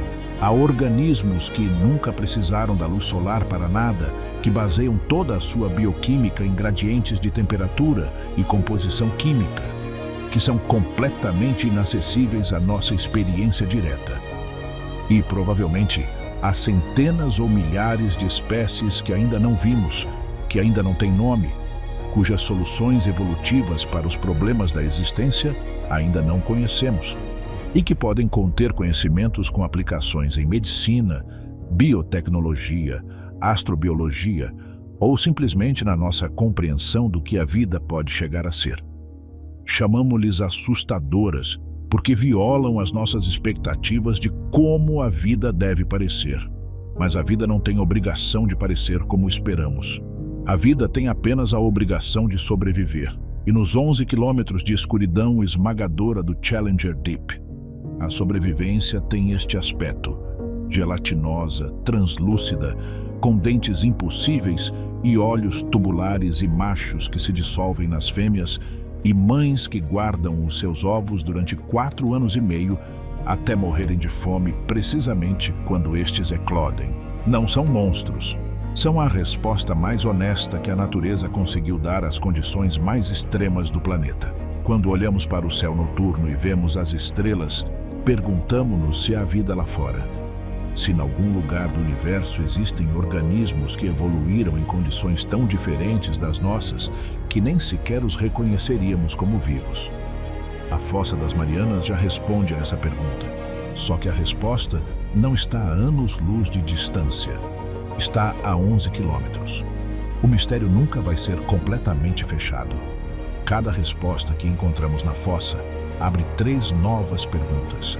Cada expedição traz criaturas que não tínhamos imaginado. Os 95% continuam lá à espera. E, entretanto, a fossa continua, indiferente, paciente, perfeita na sua escuridão, sustentando em silêncio o peso de toda a água do mundo sobre si e guardando por baixo uma vida de uma complexidade e uma beleza que ainda mal começamos a compreender. Qual destas criaturas te parece mais extraordinária? O peixe barrilete com a sua cabeça transparente? O peixe víbora com a sua lanterna invisível? A fêmea do peixe pescador com os seus machos fundidos? Ou talvez, simplesmente o facto de tudo isto existir agora mesmo, enquanto lês isto, a 11 quilômetros de profundidade, na escuridão perfeita, sem saber que estamos a olhar? Escreve-nos nos comentários. E se este vídeo te abriu uma janela para um mundo que não conhecias, partilha-o com alguém que ainda acredita que o oceano é apenas água. O próximo vídeo levar-te-á às chaminés hidrotermais do Pacífico, onde a vida decidiu ignorar completamente o Sol e construir o seu próprio sistema energético do zero, num dos descobrimentos científicos mais importantes do século XX.